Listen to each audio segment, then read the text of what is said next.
change is coming! Orion is going to bring change! The Baron will burn! See? See? They're scared of the truth! Keep your head down! You there! Who are you speaking with?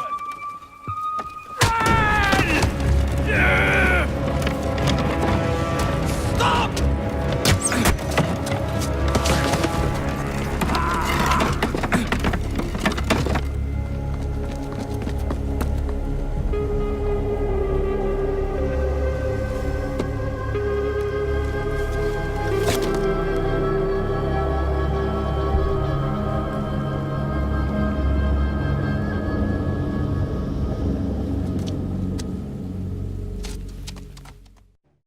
Buy it on sale.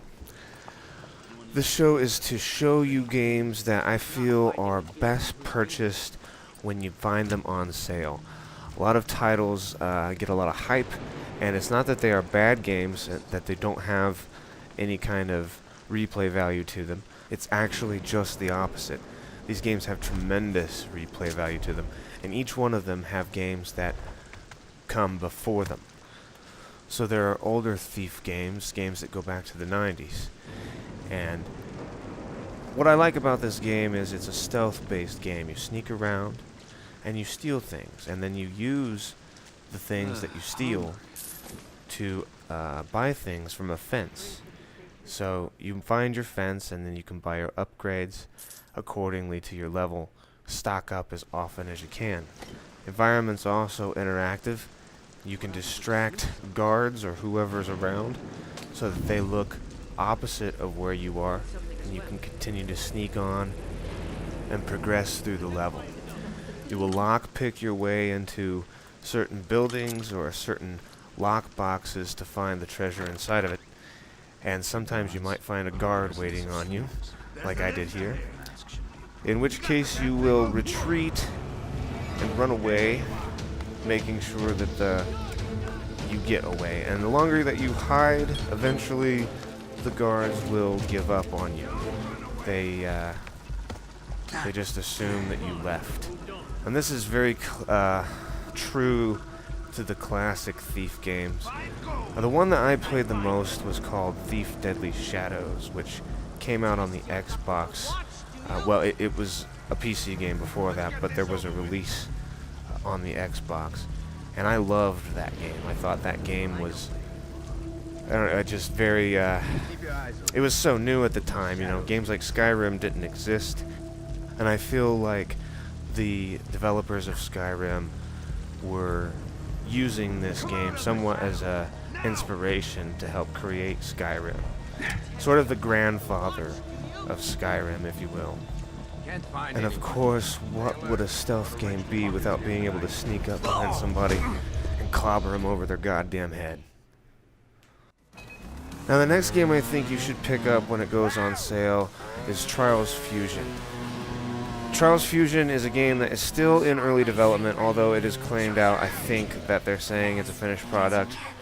They still haven't got out the multiplayer yet, so in my mind it's still an early access game. I was kind of disappointed when I got the game and found out that there wasn't any multiplayer, only local multiplayer, but they are working on that and it will be out soon. The great thing about this game is it's not like a game that has to have a big plot and storyline and, you know, like all this stuff that you have to do to get through it, and you know, you have to get from this point to this point and it take you, 40 kilometers of walk time. There's none of that. This game is strictly, basically plays like an arcade style game. And it reminds me a lot of Excitebike. It's the Excitebike game that we've been waiting for ever since the original Excitebike for Nintendo. You can play this game for hours, or you can play this game for 10 minutes. That's what I think is so great about this game. It's one of those things where, like, hey, I've got 10 minutes to kill before I have to leave for work. I can't play Skyrim for 10 minutes. It doesn't work that way. You can't play DayZ for 10 minutes. You can play Trials HD for 10 minutes and feel like you've actually played and maybe even accomplished something in that amount of time, and then go to work. You won't be late. I like the fact that they added quads to this, and they brought back the side-scroller missions, well, not missions, side-scroller trials. And as you progress through these levels, they get harder and harder and harder. They have just brought in some of the older features from the older Trials games, like trophies and tournaments and things like that. So once again, one of the reasons why I consider this game to be in early access. And it isn't just side-scroller levels that they have for the quads, they actually have real trials that you can go through on this. They've also added tricks, which makes it really interesting when you are making a 7-second free fall and you're trying to do 190 flips while doing what they call a Superman. It's pretty crazy and obviously completely silly, but it's fantastic fun.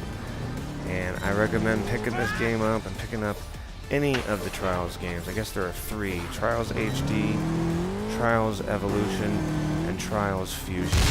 Pick them up when they go on sale.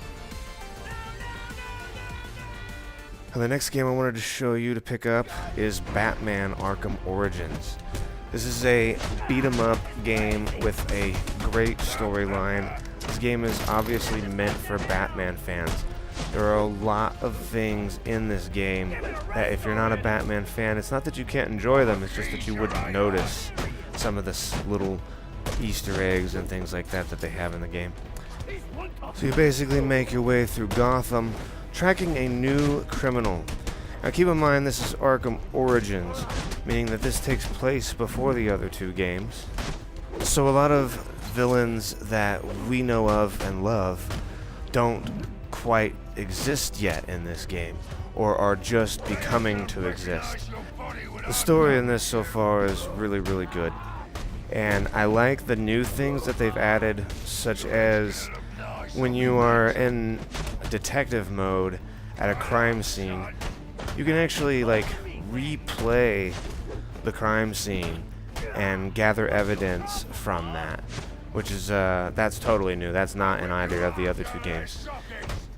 There are new what I call the grunt villains, which are basically these guys here that I'm fighting. But you have a martial arts guy in this one. These guys in red here, and they can counter your counter, but you can counter that counter back. You obviously still have the great big guys, only they aren't missing one arm and dressed up like clowns in this. And you also have the guys who are wearing the padded protective suits that you have to flash with your cape and then lay into them a bunch with that X button. And you also have the upgrade ability like you did in the other games, only there are far more upgrades available on this because you have different gadgets in this. There are things that you can create like a zip line and stuff like that, which is great. And when you're going around Gotham, you have free roam to fly around. And if you need to know where you go, it's always marked with a green exclamation mark there on your compass. Or you can look around and find the bat signal and walk towards that location, which will be your next objective. So it's very easy to navigate this. There are all kinds of side quests with the Riddler. And like before, you can hack through certain security systems. But with this one, they have different... you have different words that you can try, rather than just one solid word every time. So that's cool, it's making it a little bit more difficult. And they brought back my favorite rooms, the rooms with the gargoyles that you can perch on as you stalk your prey, wiping them out one by one with your random bat gadgets. Wow, thank you guys for watching. Pick these games up on sale. And I just died. I'll see you in the next video.